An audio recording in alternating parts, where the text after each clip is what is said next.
Python सीखने के लिए हमारे चैनल लर्न कोडिंग को सब्सक्राइब करें।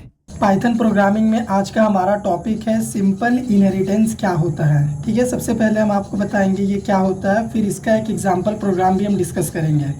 तो सिंपल इनहेरिटेंस वो इनहेरिटेंस होता है जिसमें एक पेरेंट क्लास होता है और एक चाइल्ड क्लास, उसी को हम बोलते हैं सिंपल इनहेरिटेंस। फिगर में आप देख सकते हैं एक ही पेरेंट क्लास रहेगा और एक सिंगल चाइल्ड क्लास रहेगा जो कि पेरेंट को इनहेरिट करेगा, तो उसी को हम बोलते हैं सिंपल इनहेरिटेंस। इसको सिंगल इनहेरिटेंस भी इसीलिए बोलते हैं क्योंकि एक सिंगल पेरेंट एक सिंगल चाइल्ड होता है जो कि इनहेरिट करता है चाइल्ड पेरेंट को। सिंटैक्स देखो क्या है इसका, एक पेरेंट क्लास रहेगा हमारे पास, यहाँ पे इसका कुछ प्रॉपर्टीज़ रहेगा यानी वेरिएबल्स और मेथड हम डिफाइन करेंगे। उसके बाद एक चाइल्ड क्लास हम क्रिएट करेंगे जो कि पेरेंट क्लास को क्या करेगा, इनहेरिट करेगा, और चाइल्ड क्लास का खुद का कुछ प्रॉपर्टीज़ रहेगा यहाँ पे। लेकिन जैसे ही चाइल्ड क्लास पेरेंट को इनहेरिट करेगा, पेरेंट का प्रॉपर्टीज़ भी ये एक्सेस कर सकता है। ठीक है, तो यही होता है हमारा सिंपल इनहेरिटेंस जो कि बहुत ही सिंपल है, एक पेरेंट एक चाइल्ड। तो चलिए इसी सिंटैक्स के ऊपर हम क्या करते हैं, एक छोटा सा प्रोग्राम बना के आपको दिखाते हैं जिसमें आपका डाउट क्लियर हो जाएगा। प्रैक्टिकल सेशन में सबसे पहले सिंपल इनहेरिटेंस का सिंटैक्स हम लिखेंगे। तो यहाँ पे हम एक पेरेंट क्लास बना लेते हैं ए नाम का। ठीक है, ये हमारा पेरेंट क्लास है, इसमें कुछ हम प्रॉपर्टीज़ डिफाइन करेंगे। ठीक है, फिलहाल इसको ऐसे ही रहने देते हैं। उसके बाद हम एक और चाइल्ड क्लास बनाएंगे बी नाम का, जो कि क्या करेगा, पेरेंट क्लास ए को इनहेरिट करेगा। ठीक है, और चाइल्ड क्लास में भी क्या होगा, इसका भी कुछ प्रॉपर्टीज़ होगा जो कि हम आगे डिफाइन करेंगे। अब चलते हैं हम अपने पेरेंट क्लास ए में। तो यहाँ पे हम क्या करेंगे, सबसे पहले दो वेरिएबल्स हम बनाते हैं। क्लास ए का रिक्वायरमेंट क्या है, क्लास ए को एडिशन और सब्ट्रैक्शन परफॉर्म करना है। ठीक है, तो उसके लिए हमारे पास एडिशन सब्ट्रैक्शन के लिए कम से कम 2 नंबर होना चाहिए। तो 2 नंबर के लिए 2 वेरिएबल। पहला वेरिएबल num1, इसमें हम क्या करते हैं, एक इंटीजर वैल्यू इनपुट ले लेते हैं। तो इनपुट फंक्शन की मदद से हम वैल्यू इनपुट लेंगे। तो यहाँ पे हम लिखेंगे एंटर फर्स्ट नंबर। ठीक है, ये हमारा फर्स्ट नंबर हो गया। अब इसी तरीके से हम सेकंड नंबर भी इनपुट लेंगे। तो यहाँ पे इसको पेस्ट करेंगे, फर्स्ट की जगह पे सेकंड नंबर होगा हमारा, और एक अलग वेरिएबल में हम क्या करेंगे, सेकंड नंबर को स्टोर करेंगे। हमने 2 नंबर इनपुट ले लिया। अब हमारा रिक्वायरमेंट क्या है, एडिशन और सब्ट्रैक्शन परफॉर्म करना। तो हम क्या करेंगे, फंक्शन बनाएंगे। यहाँ पे एक ऐड नाम का फंक्शन बना रहे हैं हम, इसमें हम यहाँ पे सेल्फ पैरामीटर पास करेंगे। अगर हम क्लास में कोई भी फंक्शन क्रिएट करते हैं तो उससे हमें एक पैरामीटर पास करना होता है जिसका नाम होता है सेल्फ। बिना सेल्फ पैरामीटर के हम इन वेरिएबल्स को, क्लास के मेंबर को इस ऐड फंक्शन के अंदर यूज़ नहीं कर पाएंगे, क्योंकि ये जो क्लास के वेरिएबल है ना, num1 num2, ये ऑब्जेक्ट से डील करेंगे। ठीक है, और ये सेल्फ जो रेफरेंस पैरामीटर है ये भी करंट ऑब्जेक्ट को ही पॉइंट करता है, जिसके थ्रू हम इन्हें यूज़ कर सकते हैं। ठीक है, तो यहाँ पे हम क्या करेंगे, सबसे पहले प्रिंट कर देंगे। प्रिंट में एक मैसेज दे देते हैं हम एडिशन। ठीक है, उसके बाद हम ऐड करेंगे। तो यहाँ पे हम लिखेंगे कॉमा दे के self dot num1 plus self dot num2, ये हो गया हमारा एडिशन। ठीक है, अब इसी तरह हमें क्या करना, सब्ट्रैक्शन भी परफॉर्म करना है। तो हम क्या करेंगे, एक और फंक्शन क्रिएट करेंगे। ठीक है, और उसका नेम हम रख देंगे यहाँ पे सब्ट्रैक्शन, और यहाँ पे प्लस की जगह पे माइनस। क्लास ए का इतना ही रिक्वायरमेंट है। ठीक है, अब आते हैं क्लास बी में। ये जो क्लास बी है ना, इसका रिक्वायरमेंट क्या है, क्लास बी को एडिशन, सब्ट्रैक्शन, मल्टीप्लिकेशन, डिवीज़न, इन सभी काम को करना है।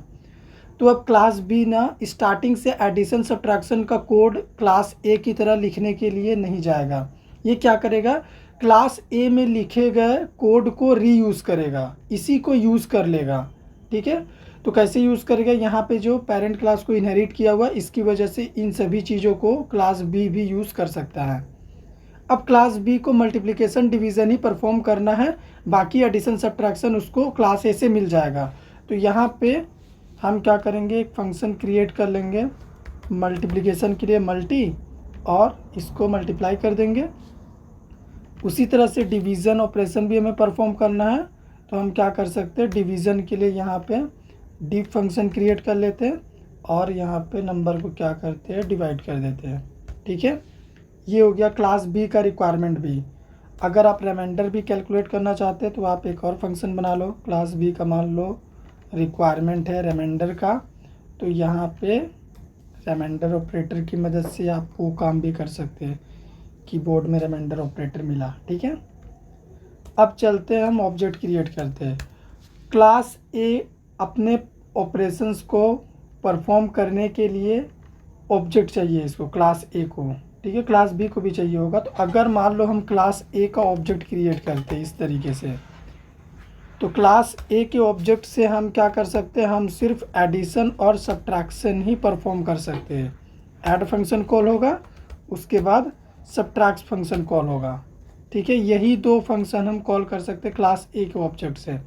अगर हम प्रोग्राम को रन करेंगे तो यहाँ पे सबसे पहले हमें बोलेगा एंटर फर्स्ट नंबर। ठीक है, फर्स्ट नंबर इनपुट कर देते हैं 20, सेकेंड नंबर इनपुट कर देते हैं हम 12। तो यहाँ पे देखो एडिशन आ गया हमारा 32, सब्ट्रैक्शन आ गया 8। ठीक है, क्लास ए का अगर हम ऑब्जेक्ट क्रिएट करेंगे ना, बस एडिशन सब्ट्रैक्शन ही हम परफॉर्म कर सकते हैं, क्योंकि क्लास ए के पास एडिशन और सब्ट्रैक्शन ही है और क्लास ए का रिक्वायरमेंट ही इतना ही था। लेकिन क्लास बी का अगर हम ऑब्जेक्ट क्रिएट करें, अगर हम क्लास बी का ऑब्जेक्ट क्रिएट करेंगे ना, हम एडिशन भी परफॉर्म कर सकते हैं, सब्ट्रैक्शन भी कर सकते हैं, इसके अलावा हम क्या कर सकते हैं, मल्टीप्लिकेशन भी कर सकते हैं। तो यहाँ पे हमें मल्टी फंक्शन को कॉल करना पड़ेगा। हम डिवीज़न भी कर सकते हैं, डी फंक्शन को कॉल करके हम रिमाइंडर ऑपरेशन भी परफॉर्म कर सकते हैं। ठीक है, इस तरीके से क्लास बी पूरा फंक्शनैलिटी एक्सेस कर सकता है। यही है इनहेरिटेंस का मेन एडवांटेज कि हम कोड को रीयूज़ कर पा रहे हैं। इतना जो कोड हमने यहाँ पे लिखा हुआ इसको हम क्लास बी में रीयूज़ कर पा रहे हैं क्लास बी के ऑब्जेक्ट से। अब अगर प्रोग्राम हम रन करेंगे ना, हमें एडिशन सब्ट्रैक्शन मल्टीप्लिकेशन डिवीज़न सब कुछ मिलेगा। अगर फर्स्ट नंबर हम 40 ले लें और सेकेंड नंबर मान लो हमने 10 लिया, ठीक है, तो आप देखो एडिशन सब्ट्रैक्शन मल्टीप्लिकेशन डिवीज़न और रिमाइंडर ये सभी काम हम परफॉर्म कर पा रहे हैं। ठीक है, आप मैसेज चेंज कर सकते हैं, जैसे यहाँ पे एक ही मैसेज हर जगह प्रिंट हो रहा, क्योंकि मैंने मैसेज पे ध्यान नहीं दिया। यहाँ पे आना चाहिए मल्टीप्लिकेशन। ठीक है, उसके बाद यहाँ पे आना चाहिए डिवीज़न और यहाँ पे क्या आना चाहिए, यहाँ पे आना चाहिए रिमाइंडर। अब प्रोग्राम को रन करेंगे तो आपको रिज़ल्ट में समझ में आएगा कि क्या रिज़ल्ट डिस्प्ले हो रहा। फर्स्ट नंबर 100, सेकेंड नंबर हम दे देते हैं 25। तो यहाँ पे आप देख लो, ये हो गया एडिशन, ये हो गया सब्ट्रैक्शन मल्टीप्लिकेशन डिवीज़न और ये रिमाइंडर। ठीक है, तो ये होता है पाइथन का सिंपल इनहेरिटेंस, जिसमें एक पेरेंट क्लास होगा, एक चाइल्ड क्लास होगा और चाइल्ड क्लास के ऑब्जेक्ट से आप पेरेंट क्लास के सारे फंक्शनैलिटी को एक्सेस कर सकते हैं, जैसे यहाँ पे हमने आपको करके दिखाया। ठीक है, और इनहेरिटेंस का मेन एडवांटेज ही होता है कोड को रीयूज़ करना। तो जब क्लास बी के सामने भी सेम रिक्वायरमेंट एडिशन सब्ट्रैक्शन का था, तो उसने एडिशन सब्ट्रैक्शन का कोड नहीं लिखा, उसने क्या किया, क्लास ए से एडिशन सब्ट्रैक्शन को यूज़ कर लिया, उसको इनहेरिट करके। ठीक है, तो उम्मीद करते हैं आपको वीडियो समझ में आया होगा। अगर आया हो तो लाइक करिए, शेयर करिए, चैनल पे नए हैं सब्सक्राइब कर दीजिए।